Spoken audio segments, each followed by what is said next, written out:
Great. We are now recording. So welcome to School 16, session number 17. We're going to get started in about a minute with our conversation with Megan Taylor. And today's focus area is around careers in customer success. But as you're going to find out, customer success can mean a lot of different things at different companies, but it's also a great entry point to a lot of different types of careers. Usually the way that we do this is it's an interview kind of Q&A format, but we do take questions from the room. So this is all for your benefit to our attendees. Treat this as an opportunity to meet us, to meet Megan and meet others in the group. This is how we're doing networking now in midpoint of 2020. This is how this all happens. So we're excited to have you, and we love to see an engaged group in the chat. So please do so. This is what our agenda is going to look like for the hour. So we're going to do a quick introduction about Megan and how she got started in her career. We're going to have a discussion with Megan about techniques that she used to get into the career, but also what customer success actually means and how she defines the role and how she has grown into it over the last couple of years, and what you can do to get these types of opportunities and actually excel in these roles if that's something that you're interested in. And then we'll open it to Q&A in the end, where typically we cover most of the questions in the end that people have in the audience that type into the chat. But please do type it throughout. If we think something is relevant to insert throughout the conversation, we do ask it sooner. And the sooner you ask the question, the more likely that we will ask it. So please don't hesitate to do so. We love to see good questions from you. And there's no such thing as a bad question, I should say, because you don't know who in the room might have the same one as you. So if you have the question, please do ask. It's a benefit to everybody. We also have several people in the room today who are part of our 9-week summer program, which teaches these concepts in more depth. So we have a part-time, fully remote program for folks that want to dive deep into the 4 core areas that I mentioned we cover, those 4 areas being sales, marketing, product, and operations. The program is really designed to help people figure out what area they really want to get more experience in and actually focus their career search around, but also give people direct experience in that area by learning from experts in the field. So every single instructor that we bring in, much like in these weekly seminars, is actually a person that either runs a team or is part of a team that executes day to day in those 4 functional areas. And then you get to apply those skills immediately in the program. And we also teach techniques around networking and career development and actually help people do the process of finding opportunities and getting those jobs that they're interested in getting. We just opened applications for our fall program that is starting on September 15th. And so if you're interested in exploring that, go to school16.co/program. Again, we have experts that are teaching all of these courses directly in that program. So you're going to get to spend more time with them and networking with them throughout that, but also apply what you're learning there as well. I encourage you to check out the school16.co/program page. But something else that we decided to offer just this week, thanks so much, Alfonso, for dropping that in the chat. You're the man. Alfonso is one of our students in the summer program. But what we decided to offer just this week for anybody that is joined this talk here today, that maybe you're not sure about the next stage in your career, maybe you're looking for some advice about what the next step should be or how to be more effective in your job search, we're offering, and when I say we, it's me and Vadim, the co-founders of this program, are offering to jump on calls with anybody that wants to talk shop about your careers or specific careers that you're trying to get opportunities in and get jobs in.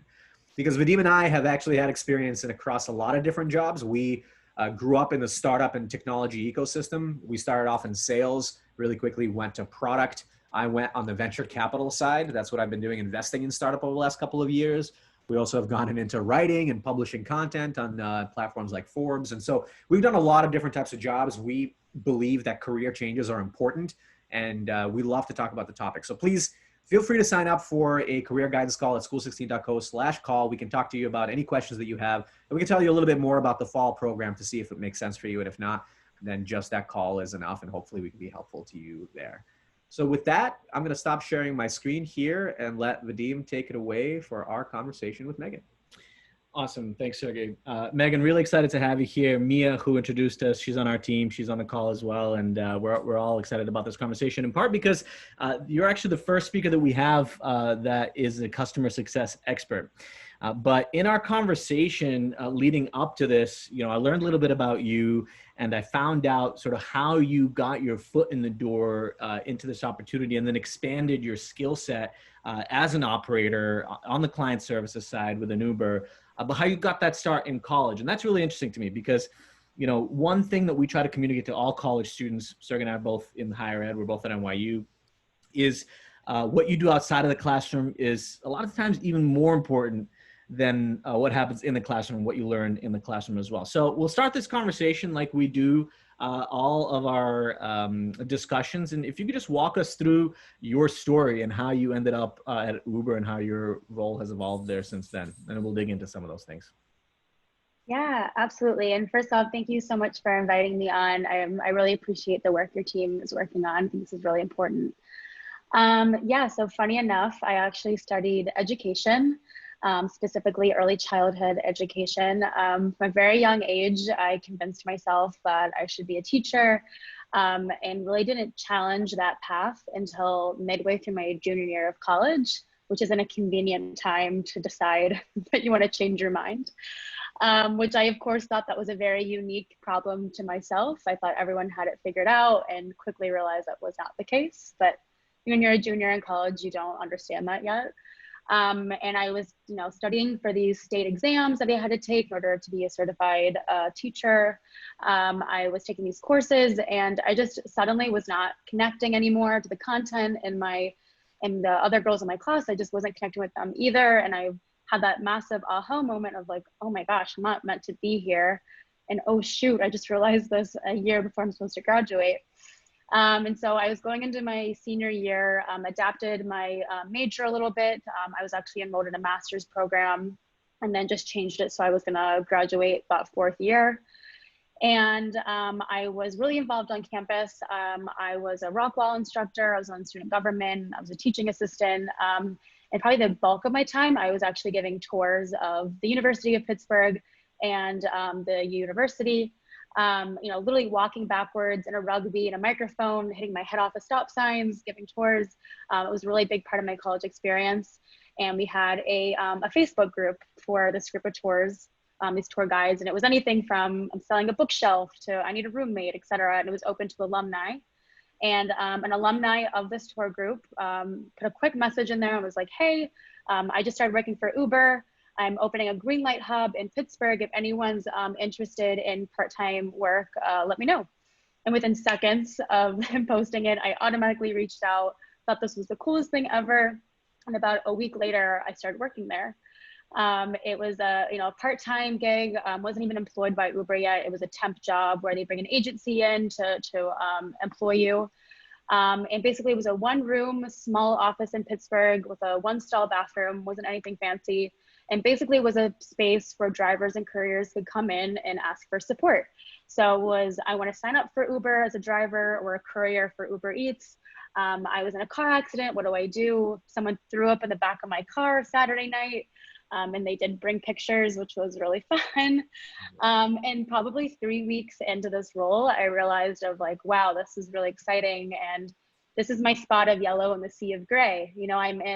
I have an internship at this time too, and I'm taking classes and I'm having these jobs, and all I wanted to do was spend my time here. And that was like the first indicator of like, okay, I think I actually caught on to something here. And thank God, because I just figured out I don't want to do this other thing. And I was really enjoying it. And I'm trying to think like, okay, I'm about to graduate a few months later and I need to figure out how to get myself more opportunities.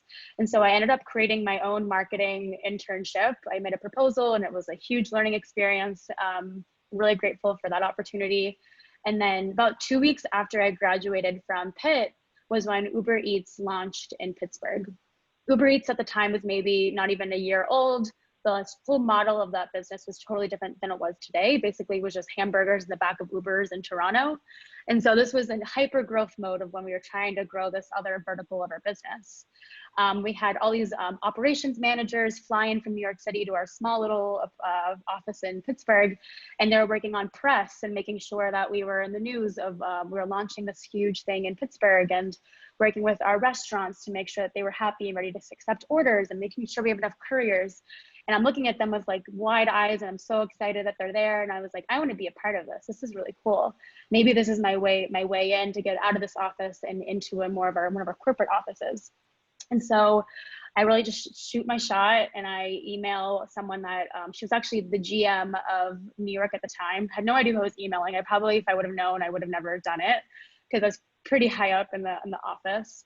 And I was like, hey, it was, I'm from the Greenlight Hub. It was so nice meeting you. Can I help? I have a bike. Maybe I can bike around iPads around Pittsburgh and sign up restaurants. Like, literally, I'll do it for free. I'll do anything. Like, let me be a part of this. And it worked. They created a job for me. It was I employed by Uber, level entry. It was remote out of Pittsburgh, but out of our New York office. And that team at the time literally wasn't condensed in one room in New York. It was sales, onboarding, account management. You could literally hear them hit the gong that we got a sale, run over to the onboarder to get their menu ready, and then over to me to help set up their account or whatever. So it was very much like nitty gritty, just starting this business. And so I was working remote out of my apartment, right out of school, was managing support at the time. We didn't have like an offshore support, like if you call Amazon with an issue, I was support at the time. So we had shifts of making sure you're answering these support tickets. And this was specifically for restaurants. So if a restaurant forgot the password or someone broke the iPad and they couldn't accept orders anymore, that was basically my role. And then basically halfway into that role, I realized that a lot of restaurant partners were reaching out and saying, there's not enough drivers in that area. I have bags of food waiting. Because since we're a three-part marketplace, we have the restaurants, the drivers, and then us. All three really have to be in balance for it to work. And so I was like, well, I worked with drivers before and couriers. What if I start this project where I run around the Northeast and I start to do these information sessions and start to teach couriers about the revenue opportunities? And that worked too. So I ended up taking planes, trains, and automobiles throughout the Northeast, running around doing these information sessions, putting together decks, inviting couriers to come in and would stand in front of them and present this deck. And exactly a year later into this made up role, that didn't really fly anymore, and they decided they want to condense this team in specific areas of the US and to have a more strategic based team. So long story short, that role was no longer available. And so they're like, well, you have an opportunity to interview for this new role in New York. So I fly out to New York, do a series of interviews, and I got it. And I was shocked because, I put a lot of hard work in and people knew me, but I was the only remote person out of this whole team that they knew everyone. And so I had about a month to move to New York. And I was just mentioning to you, I did the whole cliche thing of, I found someone on Facebook to live with, had no idea who they were, found the 2-bedroom in West Village that was 300 square feet, where I can't even go into the details of that apartment, but I was there, I had the job, and I was just gonna go for it. And this was more of a focused SMB Uber Eats account management role. And when I say account management and like partner manager and customer success manager are all interchangeable. That's what they were calling us at the time. And basically I was in charge of pockets in the Northeast. And I was still doing support. I was still managing those accounts. I was doing a ton of launch and expansion. I helped launch parts of the Hamptons, Connecticut, other pockets throughout the Northeast. So I would fly out, drive out, making sure everyone's restaurants were set up to go. Everyone had a tablet, etc. And then the job changed a little bit. That's when they started adapting it to a traditional account management role. So we started introducing products for the first time and upselling. So, we have this new product called Offers, and it's how restaurants will market their business on the platform. And so I did a lot of beta and alpha testing of like, here's a product, see how it works. So part of my job was just to upsell and literally call restaurants all day and say, we have this thing, do you want to sign up? Which really helped me fine tune that sales skill and that muscle. And then a year later, that job was moving to a different city, and I had another opportunity to move on to our enterprise team. And an enterprise team, which is different from SMB, enterprise is managing large scaled brands. Think of like the Starbucks, McDonald's, Chipotle's of the world to some of like your regional favorites that are maybe more localized, but maybe they still have 100 locations. And so I did a whole series of interviews for that.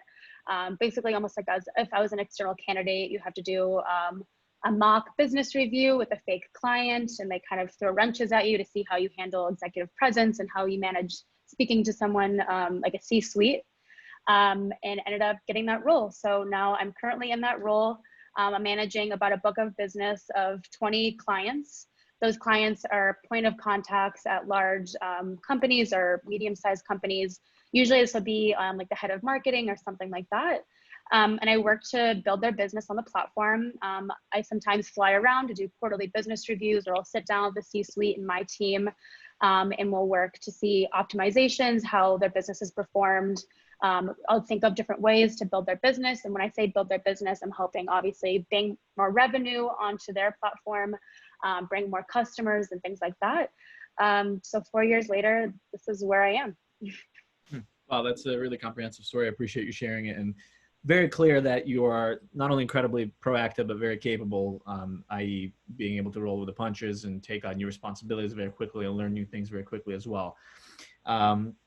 One question I had is, you know, if we kind of, I'm going to go back to the beginning, and then we're going to pick apart certain parts of what you were talking about. And I already see a question coming in. And again, folks, feel free to drop your questions and we'll make sure to highlight them. But the first question that I had is something you mentioned early on, which is, you know, you're going towards this, I think, teaching, you said, certificate in the beginning, and then you started doing this, the first iteration of what your job looked like there when it was a completely new product, and you found that you really loved it. Like, you clearly enjoyed the work. So can you talk about what you really liked about it? Like, what was it that really made you want to get up in the morning and just do well? Yeah, and you know, these interactions with these drivers were so cool at first because, you know, to be honest, a lot of Uber drivers use that as a second revenue because they had a hardship in their life. You would have someone that took 3 city buses to come see me. You know, maybe honestly, if they would tell you like, they're like, my child just got cancer and I'm working to find funds to pay for their bills. And so at that time, I'm a young college student and I'm literally handing over like an iPhone 4 for them to turn on the app. At the time, you were leasing out vehicles, like, here's the keys, here's a job, here's a paycheck. And I would watch them literally like change their lives, and they would grow their lives. And that was really impactful. And they would come in and they would beep their horn outside when they were literally Ubering across the street. And so I think seeing that like direct impact, and like, you know, I didn't have to be a teacher to have an impact and have to work with kids. Like, I can still make an impact in that way. And that's when I realized I could still have that passion, but apply it in a different role. I mean, that's true. Obviously, if you can see the impact of the work that you do directly to the people that you're working with, that's huge. Like, we always talk about our story of starting off in finance, and the reason why we didn't like it at all is because you're moving numbers around, but you don't see the impact, and you can get burnt out that way really quickly. So I'm curious, you know, because it sounds like you were working with essentially an experimental product, if you will. What gave you the confidence, especially, how old were you? Were you like 20 at this point? 21? Yeah, 20. So 2021, you clearly were taking on like a lot of stuff at school. It sounds like you had another internship as well. But what gave you the confidence to push all the time, to step on toes or try new things without worrying if A, you're going to mess up, or B, someone else might get upset about you taking initiative? Yeah, I had a really great first manager, which now that I'm 4 years later, I realize how valuable that was. And I think that all ties back to like mentorship and networking and like finding those people to give you the confidence, because he was the one that was kind of mentoring myself through it. I'm like, oh, like, you know, here's the email, you know how you drafted a million times, you're scared to send it, and you like, just send it. And he'd press enter for me. And I think having that kind of allyship and mentorship in the very beginning is so key, because, you know, I didn't have confidence, you know, to be blunt. You know, I'm just figuring this out. I'm in this part of my life where I'm trying to like figure out a new career path. And, you know, some of those interactions with Uber drivers weren't always the best. You know, you're working in customer service. Sometimes you have frustrated customers, and they're not on the phone, they're not on the computer, they're literally in front of your face, and they're not going to leave until you get it fixed. And so I think having a mentor in the very beginning, helping you build that confidence, is truly key. That's great. Do you still try to find mentors internally now, and like have people that you kind of can call up or message and have a conversation about it, even if it's about your career? Yeah, absolutely. I think I figured that out fairly quickly in the beginning, that working in tech and basically working at a startup within a startup, this isn't going to just like happen organically or naturally. Like I'm going to really have to figure this out on my own. And I'm going to have to start reaching out to people and putting them in my network and putting 30-minute coffees on their calendar and coming with really thoughtful questions. So then when I am at that point, when I'm ready to make a transition, I have those people that I can tap on their shoulder and ask for help, and they understand my grit and my motivation. I'm going to be a hard worker, and I don't have to have that conversation at the point where I'm like, oh, I need help. I've already established that foundation when I do need help. That's so key. And, you know, a lot of people, and it's not even recent college grads that have this issue. Like a lot of people feel like, well, how do I find a mentor? And shouldn't that relationship develop organically? And in some cases it does, if you're lucky, like somebody kind of takes you under their wing. But for most people, you really can't wait for that. You have to be proactive about asking for help. And in your case, I love that you like were really deliberate about like having the right questions and actually like helping the person that you're meeting with when you're reaching out, helping the person you're meeting with know how they can be helpful to you. And that's the best way to get a mentor. If you're prepared, if you align your asks for them to what their skills are, and if they feel like they can be helpful to you, they're going to want to continue working with you and they're going to be invested in your career. But you can ask anybody that you work with to help with and meet with you, and they should say yes. So yeah, I'm curious, Megan. It sounds like you first heard about the opportunity through an alumni that posted on Facebook. And by the way, folks, alumni networks, I mean, literally, if somebody that reaches out to me from Bentley that wants to talk, I'll respond. Not only because most people don't know what Bentley is, it's not just a car, it's a university, but also because I want to help out somebody that is going through a similar experience. But you talked about putting together a marketing internship proposal and sending it to the GM. Do you remember what was in that proposal? How did you even come up with what to write? And then you said you reached out to the GM because you didn't really know it was the right person. So was it like a general email that you sent, or what was the process there? Yeah, I guess it's a twofold question. So the first question of who I figured out to email about getting on Uber Eats, there were just about 6 people that showed up to the office, and I kind of just figured out right away that she was the boss. And so I know I could kind of figure out like on our internal system who she was, but those like a GM was very vague to me at the time. I didn't really understand like the weight of that role. And so to be very blunt, like I just figured out, okay, she's probably the person that can really give me that opportunity.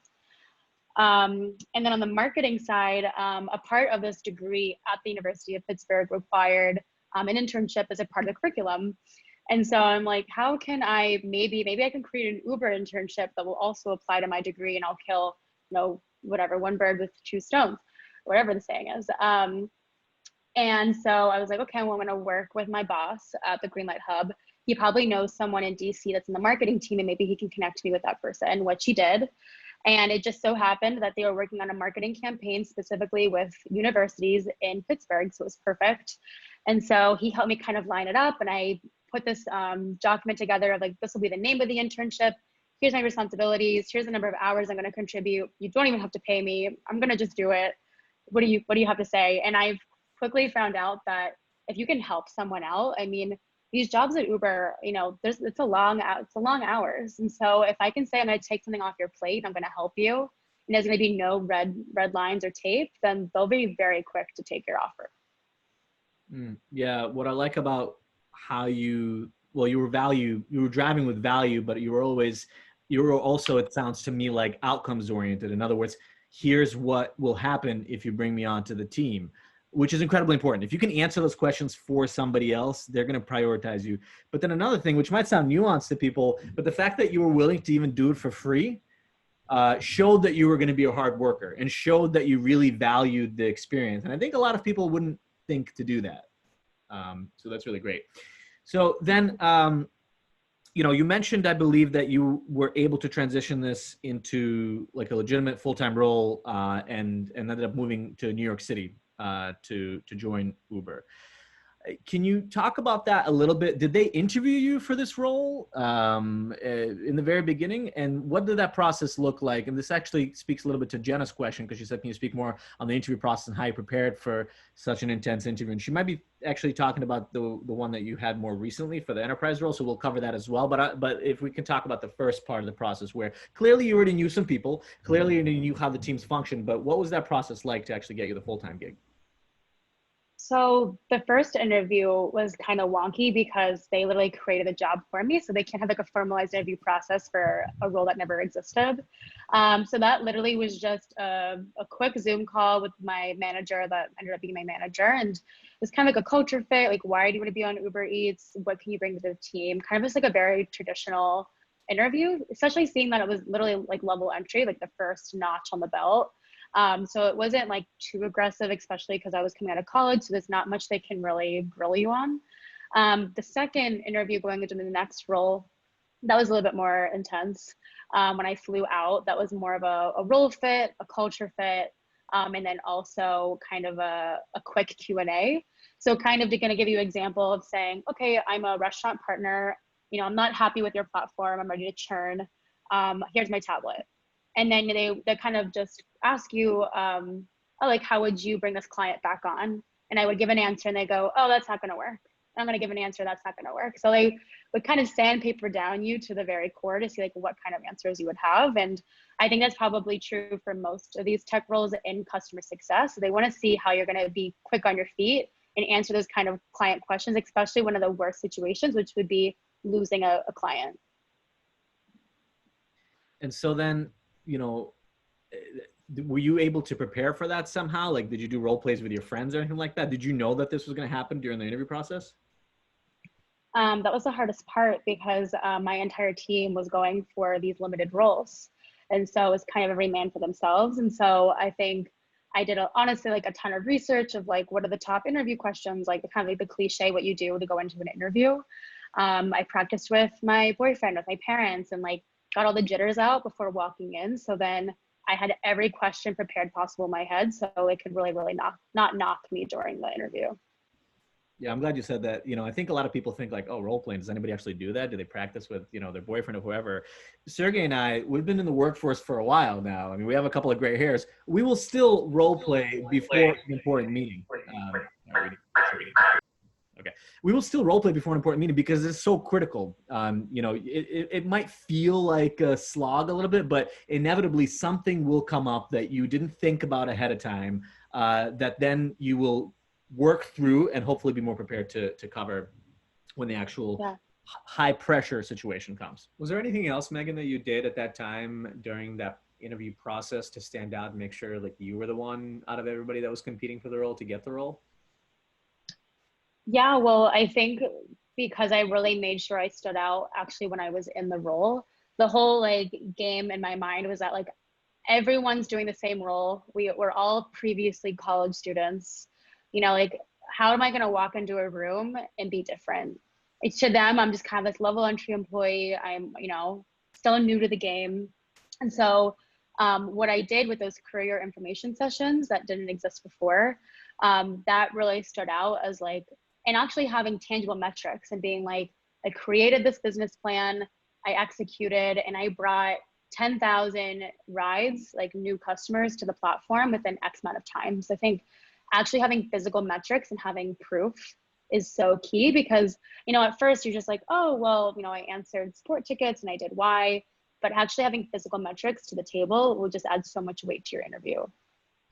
Yeah, and actually I noticed that on your LinkedIn, folks. If you check out Megan Taylor's LinkedIn, you'll notice that it's very outcome and metrics oriented, and I think that's exactly the right way to do it. And if you don't do it on your LinkedIn, certainly you should be doing it on your resume and have those numbers, you know, in your mind so that you can bring it up. I think that's great advice to people. So you were in a customer success role. Obviously, the word customer is in it, so you have to be pretty comfortable with dealing with humans. You have to be pretty comfortable with dealing with situations that you can't anticipate. Anybody that's been in any client services role, even if it's at a restaurant or a small business, like me and Sergey worked for a small business growing up, you have to deal with difficult situations all the time. On the flip side, you were in a pretty operational role as well. And so you're not only dealing with customers, but you're trying to figure out how to make sure that the right systems are in place, the right tools are in place, that things are working smoothly to have an increase the chances of success so that you can reach those outcomes that you then can speak to later on. But as you were in your career for the first year or two, what would you say surprised you the most about working in customer success? Maybe something you didn't expect going into it. Yeah, that's a good question. Um, I think from the outside looking in, we all look at these massive tech companies and they're like, oh, they have it all figured out. They have the blueprints ready to go. You know, this is all figured out. And I think this is probably rings true with every tech company that couldn't be any more opposite. We have common sayings at Uber, and one of the most is the only constant is change, and that we're basically building the plane while we're flying it at the same time. And so I think when I first entered the role, I'm like, oh, this actually isn't figured out. But that's also totally okay, because I think when I was going into education, that like aha moment was realizing I'm going to be in the same classroom with the same content forever. And like that was actually going to really bore me. But that's also where people can strive, when they have like that same constant environment where they can continue to build.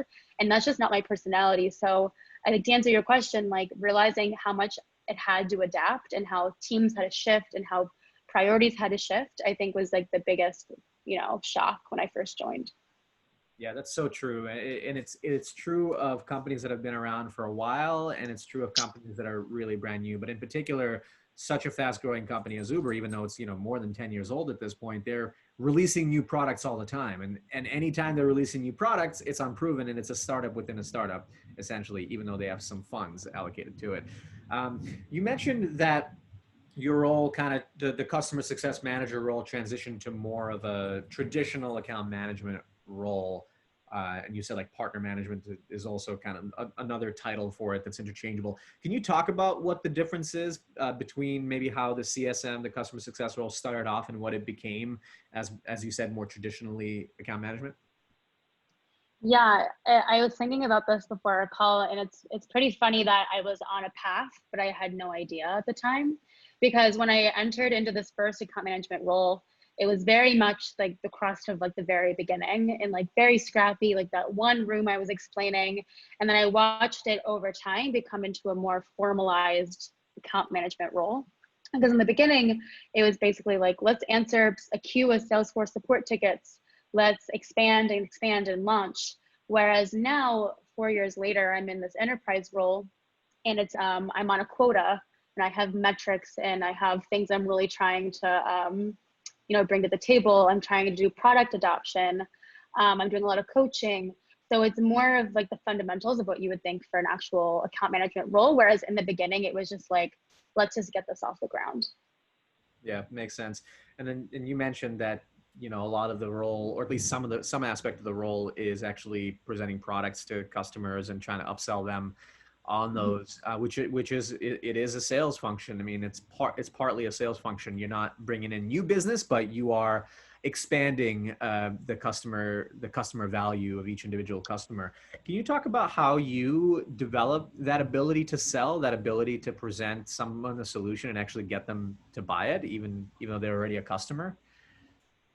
Yeah, it was a lot of coaching from my managers at Uber, and just like those typical skill sales of like, allow the pause, talk calmly, get yourself through it, because like it definitely didn't come easy to me at first. When someone's coming at you full force on a phone call, there's nothing scarier, at least to me.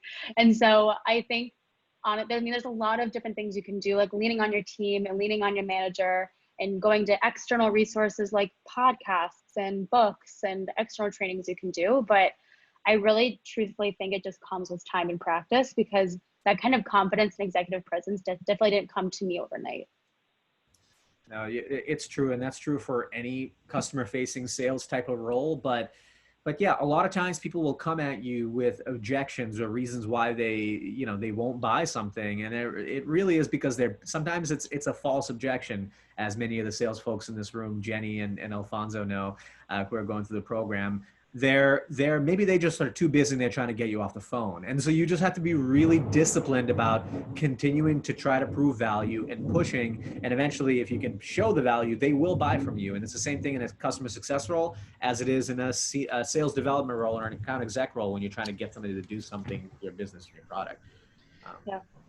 So I'm curious, sorry if you can mind muting. I'm curious, Megan, now, as you're thinking about in your current role or even generally in customer success, as you're thinking about the team that you are part of and new folks that you bring on, just to share with everybody here, how would you verbalize, how would you think about like what skills are really important to have for somebody that's going to be successful in this role, whether it's at Uber or somebody or somewhere else? Yeah, I would say specifically in the customer success role, it truly is jack of all trades, even at a company at Uber. Like for example, I could get a new client and I'm just trying to physically launch all their locations on the platform, which might have a technical end to it. So I'm actually working with our tech team and I'm doing like point of sale integrations, which is an entirely different spot in my mind of actually working technically. And then I'm also doing the upselling, which so means I actually have a sales background and I'm able to pitch and be able to have a compelling deck and use data and use that to paint a compelling story. I'm using Query Builder and SQL. I'm not actually writing the code. I've taken a couple of courses to try to strengthen that, but I'm really just using it as a tool to pull in data. So like on an analytical side, that's what I'm also doing. So like it really, there's so many skills I could list on and on that even if you have one of those and you can strengthen that, I think you can strengthen everything else as a part of that list. That makes sense. And I'm curious from your perspective as well. Have you seen people come into the role, the customer success role or account management role from maybe other types of backgrounds that that maybe you didn't expect? Can you talk a little bit about that if you've seen examples like that? Yeah, there's someone specific on my team that came from the actual restaurant industry. He helped manage New York restaurants. I actually worked at restaurants growing up as well. And I think that really has contributed towards my success specifically in Uber Eats because I know exactly the pain points of working in a restaurant. I know exactly why a waitress is not going to go to that tablet and accept an order because they're not focused on that. They're focused on the customer in front of them. So I think that has been a huge skill set for that specific person. There's a ton of people that came from the hospitality business, finance, marketing, other tech companies, people that were in straight sales. So I think because it's such a diverse role, people really come from every background you can imagine. And do you find that these people typically find opportunities in the traditional way where they're just seeing a job post and applying online, or is it more so through the relationships, kind of like how you did it early on? Yeah, there's actually a large amount of my team that all came from the same university. So it's a lot of people that are connecting in school that are doing programs like myself, whether that's a sorority or however you want to make that network. I would say almost half my team is from that same university. Yeah, and you know what you just said about folks that specific person that came from the restaurant industry, I can say like within the last couple of months, almost every other speaker mentions that for career changers, oftentimes it's people that get the opportunity, even if they didn't have experience in that particular job, like customer success, it's because they have experience in that segment, working in that industry where they understand the customer so intimately because they were that person at that point in time, at one point in time. So I have a question. You've been in your role for a year and 4 months, it looks like, right? On the enterprise side, is that correct? Okay, good. What would you say is your least favorite part about your job? Good question. I think at first the role can feel very overwhelming. It feels like you have to have so many strengths in so many different aspects. Like I was saying, I have to be technical, analytical, I have to be a seller, I have to pitch, I have to do this.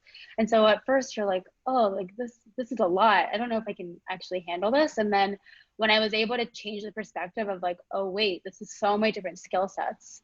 And I can leave this role or I can continue this role in Uber and I can really say that I've done it all. So it's kind of twofold there of like, yeah, at first that was probably the most frustrating thing of like, I have to build so many skills simultaneously while I'm actually doing the job. But at the other side of it, it's, I think, what's made me stronger. Yeah, I think that's a great point. And actually, this is a good lead into Jasper's question. Jasper is fourth-year undergrad in history who has 3+ years in experience in hospitality at Momofuku.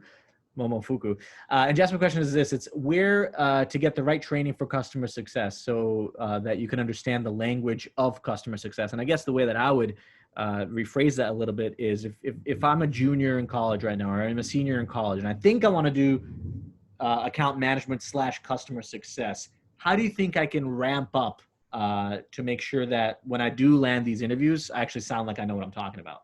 What would you do? Yeah. Absolutely. So I'm actually a part of a couple like external networking groups. What's so cool about New York is that everyone has these like niche jobs or interests in like literally anything you can think of. There's multiple groups for it. So this group was for women in customer success. To be honest, I kind of just like stumbled upon it through like an email chain, and it was after work, and I was like, why not? Why don't I go? And you know, networking isn't like the most fun thing for everyone. You know, you kind of come in, you put the name tag on, you grab a slice of pizza and the plastic cup of wine, and you have to kind of just navigate towards people and start conversations. But I think once you kind of get to that awkwardness, like that network in itself, there's opportunities like just like this on a weekly basis where they'll bring in speakers that are in customer success about managers that are looking to hiring and what kind of traits they're looking for. I actually participated in a panel where I was able to actually navigate the panel and prepared the event. And like just even having that small network in itself has taught me a ton about customer success, and it's also free. And if I really tried hard, I'm sure I could find 7 different groups in the city that were doing the identical thing. Yeah, and I'm not even surprised to hear that there's such a specific group like women in customer success, because a lot of folks might not realize this, but customer success, even as a job title, didn't exist. I think even like 6 years ago, it just wasn't even a thing. There were roles that were similar to it, but as a job title, it didn't exist. Now there's entire conferences for customer success that exist because it's such an important function, and tech companies in particular think of it as a very important function. And I think actually Jenna's question is a good follow-up to what you just mentioned around what kind of people thrive in these roles, which is that, you know, she said that I find that a lot of jobs don't want to see you having a bunch of different skills and more, they want more specific skills and specialties. And so would you agree with that? And what might be some pros and cons about being a jack of all trades versus a specialist? Yeah, I know like going into that last interview, transitioning from SMB to enterprise, like I got like the same question, maybe like all 5 interviews of like, you know, why do you think that you can go from SMB to enterprise, right? Because, you know, looking from the outside in, it's like, oh, like you're just managing same kind of client base, you're working with the same thing. But for someone that's interviewing me, it's a very different role. That's flying out to do an executive business review with a C-suite full, you know, room full of people where they might trip you up or you have to go over performance and analytical things. And so that was kind of like a big hurdle that I had to get over, specifically like a gap in my experience. And I think it's all perspective, right? I think you can twist and turn any experience and directly apply it. I mean, I say that loosely because obviously you can't do that with every skill and every gap in your experience. But, you know, I was able to say like, hey, like I worked from literally the ground up. I know how our support works. I know how to have empathy with a restaurant partner. I know their pain points. I was able to build and show that like, actually, this is a huge advantage that I came from SMB and going into the enterprise space, because now I can truly understand from the foundation what the issues are. Yeah, no, you're absolutely right. And you know, I think that another point to add to that for Jenna's benefit and everybody else is that the thing that stood out what you just said, Megan, is that like you can really twist and kind of adapt your story to what makes sense for the employer that you're hiring for. And yes, people will look for some thread of why you took certain jobs, and you may want to talk about a specialty where, like, for example, you worked in small businesses growing up and in restaurants growing up. And so that was kind of your secret sauce and what you could intimately understand their pain points. And that was the thing that you cared about, the small businesses. But then when you're talking to the enterprise, talking about executive presence, you can talk about, well, trust me, I've handled every difficult situation you could possibly handle with SMBs. I'm sure I can handle an executive, you know, and maybe you can point to executive experience and other ways, like speakers that maybe you worked with or invited for clubs in college. I mean, there's so many ways that you can adapt things that you've done to what the role is looking for, where creating maybe like a perception of that specialty specifically for that employer is something that you're just going to have to good at no matter when you're looking for a job now, 5 years out of college or 20 years out of college. It's something that everybody has to be good at, telling that story. Yeah. Exactly. Did you have another question? Because I can, okay. So Alfonso had a little bit more of a sales-oriented question, a product-oriented question, and it's this: what are the different products / services that you pitch for Uber Eats besides the actual subscription? And could you describe the sales cycle a bit? Yeah, I think that's a really great question. So that's twofold. So I'll speak a little bit more about like the actual sales cycle. And so we have, it's called a client partner, which is a seller. And that person specifically is going after the actual brands itself. So think of like maybe the seller would be reaching out to the C-suite of Starbucks. And they're saying, hey, be a partner with Uber Eats. We can do X, Y, and Z. They'll work with our legal team to figure out the deal terms of that specific pitch. So that part of the sale is a very long sales cycle, as you can imagine, because you're selling an entire brand onto the platform, even like things like Starbucks and those brands of the world. And then it will go to myself being the account manager or partner manager or customer success manager. And then I will actually start to launch the brand. I'll work with an onboarding team that will actually do like creating the menu and putting the taxes in the system, things like that. And then once I actually bring that location onto full speed, I brought on all their corporate locations. A big part of our sale on Uber Eats is the franchise locations, because just because we sold that corporate location, that means we have to also convince all 50 franchisees of that brand, of Starbucks, for example. So we might have another seller that's just focusing on signing up all those franchise franchise locations. So basically all three of us are working together to really bring up the brand to full speed on the platform. And then some other cross-functional teams I'll work with is our technical team. A big part of our industry is that people don't want to have those tablets anymore. If you guys have seen those in restaurants, you have Postmates and DoorDash and Uber Eats. It's operationally a nightmare. So I actually work with a third party, with an outside vendor that brings all the orders to the same system. So that's where I'm working with that team. I'm working with marketing that maybe is working in Atlanta, trying to do big Atlanta pushes, and maybe I have an Atlanta-based brand, so trying to sell them on that. Maybe I'm offering funding for that and things like that. So it's, you know, very, very complex, I would say, sales cycle as far as who's involved. What was the second part of the question? I think he was talking about the sales pipeline. And the products. Rather. Yeah, how long the cycle typically lasts as well. I think you also asked about what products we're selling. Yeah. So we have a pretty big suite of products. We're offering, you know, how can a brand or a restaurant market themselves on the platform? And that could be in way of offering like a special deal, like a percentage off if you order through this brand. Even we're introducing like sponsored advertising. We're even doing alcohol as of recent, which is pretty crazy because the legal nightmare of that is a whole other complexity. We're looking at grocery, maybe you have grocery items that we can implement into that. And so even some of those products I just mentioned were created even this like last quarter. And so the product adoption really is continuing to move as the business is growing, especially even during COVID, because it's been such a huge space during this time. That's interesting. Well, glad to hear that the companies continue to innovate, and even massive organizations like Uber, to stay alive, you do have to continue to innovate because market dynamics are changing all the time. And by the way, folks, we have about 8 minutes left here. So if you have any final questions, please do drop them into the chat. But one question I have is this, you know, now you've been in a more, I mean, you have a quota, so you've been in a more sales-oriented role. Would you ever try sales? And if not, what would you do after Uber? Yeah, I've put a lot of thought into, do I have the personality or desire to go into direct sales? But I think I really enjoy the account management role, which is just funny because it kind of feels like I just ended up here, but it actually really matches my personality. And I really enjoy that, like how diverse my role is and how diverse my actual day is, where I could be doing something completely different in the morning than what I'm doing in the afternoon. And I'm someone that just honestly gets bored very easily. So the idea that like I'm learning and I have to learn all these skill sets is what really motivates me. And the whole like what you're going to do in 5 years is like, I think such a tricky question when you work in tech, because I tried to do that at one point of like, I'm going to be on this team in this role under this person. And if I went 5 years later from now, that team is gone. Everything is different. And so like right now at this point in my career, I finally think I figured out where I'm supposed to be.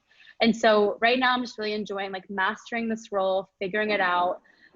and then hopefully actually go into management, and not leaving Uber anytime soon. I think I've really found my family there, and I found my passion, and I just want to keep moving in the direction of Uber. Well, I'm glad you used the word family, because it sounds like the culture really fits, what resonates with you, and ultimately, in part of the enjoyment of the role, not only the fact that you have different responsibilities and the like, is also the people that you work with. And from everything that you said so far, it sounds like people have been really supportive, clearly, because you could do good work, but also supportive generally in a mentorship capacity and help you rise up as well. Sergey? Yeah, we have a couple of questions here that just came in. One just speaks to what you mentioned with culture. Jenny asked if you could speak to Uber's culture now, and how, whether you feel supported in the organization and how that is. Yeah, I'm actually, I'm on the board for Women of Uber.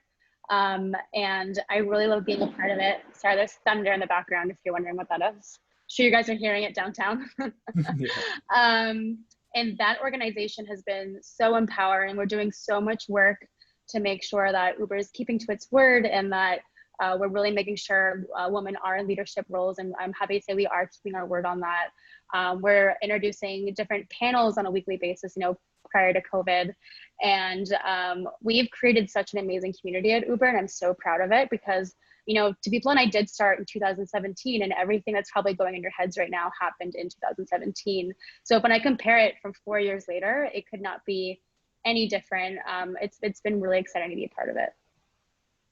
Yeah, that's awesome. By the way, Megan, you're getting a ton of love right now in the chat. If you want to look at it, from Kelly, Kevin, Anthony, a bunch of folks are giving you likes. So it's awesome to see that you brought out the crew here today. Thank you all for joining our conversation with Megan.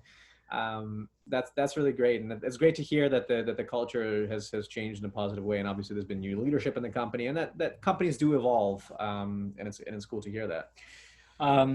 Do you have any sort of final parting words for either college students that are in a pretty uncertain time right now, or really anybody that might be thinking about customer success, but things are really up in the air and they maybe wish they were at a part of a supportive culture and a big brand like Uber? Any final words or thoughts? Yeah, I think when you guys reached out, I literally think I answered yes within the first 5 minutes of your email. And I have such a passion for reaching out to anyone, let alone like students that went through that same experience as me. You're going into your senior year and realize that all of those internships that you did and all of that classwork and all this money you invested into a degree, you just realized at that point that it didn't actually make sense. And so I think like my parting words is that don't let that rattle you, and kind of just ride the wave, continue to have that grit and motivation. And I promise that it's going to work out, as cliche as that sounds. No, I totally agree with you. And look, I mean, it's even more than that. And I think your story is a testament to the fact that you kind of grabbed the bull by the horn and you saw an opportunity and you went after it. I mean, you did. You trying to pitch the GM for a new role and actually telling her what the role is going to be so that she doesn't have to do that work, taking that work off her plate. I mean, that's how you create opportunities for yourselves. And you can do that as somebody graduating college, but I can tell you, you can do that 10, 15, 20 years into your career as well. You take off work from other people's plate, you're going to get opportunities. So I really appreciate that you shared that and that part of your story. And I think to me, it's inspiring that, you can spend a lot of time thinking about what the right path is for you, but then you discover something new, and it's okay. Like, it's okay if you have to give up on the thing that you've invested years of your life thinking you're going to do, because now you think that's not for you. I really want people to come away from this conversation knowing that is okay for you to change your mind. We all change our minds. Vadim and I have changed our minds probably 6 times in the last 12 years or so, since we 12 years exactly since we graduated. So it is okay, but like Megan, you're going to have to work a little bit harder to create those opportunities for yourself if you do want to make the transition. So I really appreciate that you shared that. Yeah, and to add to that a little bit, to kind of address the jack of all trades question from before, because so much of what you said resonates, like getting bored easily, being liking the role for how dynamic it is. That's exactly how I always thought about my career and the roles that I had. After a few years, I typically, if the company wasn't growing, which a lot of companies, they sometimes poor management just doesn't grow, then you might need to move on, and that's okay. But I think being a generalist, being a jack of all trades, is actually incredibly useful, especially in uncertain times like this. Because part of what you did, by the way, was you were incredibly entrepreneurial about how you put together your career. I mean, you were already an organizer in school. You then created this opportunity for yourself. You created jobs for yourself. You know, jobs would go away, opportunities would go away, even once you were in the company, and you still figured out how to build the right relationships to get to the next step. Obviously, none of that would work if you weren't very talented and very good at what you did. But being proactive is incredibly important. Being a jack of all trades is actually great. Sometimes you just have to adjust your narrative to address other people's concerns. And it sounds like you were obviously able to do that. So Megan Taylor, thank you so much for joining us today. Really valuable information. Folks, if you want to get access to this recording, I dropped the survey link into the chat. We will email it to you afterwards as well if you RSVP. That's school16.co/survey. It's going to take 1 minute. Even if you don't want the recording, we will love you forever if you fill out the survey, because it's really important for us to know if you're getting value from these conversations, what information we might not be covering that you wish that we covered, because we know not everybody types the questions in the chat. So please, it'll just take a minute. If you can fill out that survey, you're also going to get an email from us in the next 15 minutes or so. But Megan, thanks so much for spending the time with us today. We really appreciate it. And I also want to, again, offer up to folks what I said in the beginning, which is if you want to jump on a call with us and talk about your career, we're doing that this week. That's school16.co/call, and we would appreciate talking to you. All right. Thank you, Megan. Thank you so much. We look forward to following your career now that we're connected on LinkedIn and we had a chance to chat for this last hour. Thank you for having me. Of course. Appreciate it. Cheers. All right, thanks, everybody. Great. We'll see you next week. Thanks for coming on. Great. Thanks for the Uber crew who joined us here today as well. We loved having you. Awesome. Thank you, Jasper. We'll stay on for about a second as people leave and the rain falls in New York. We were going to go for a run this evening. That is not going to happen. No, it's not going to happen. That's okay. All right. All right, folks. Thank you all. We'll see you soon. Good.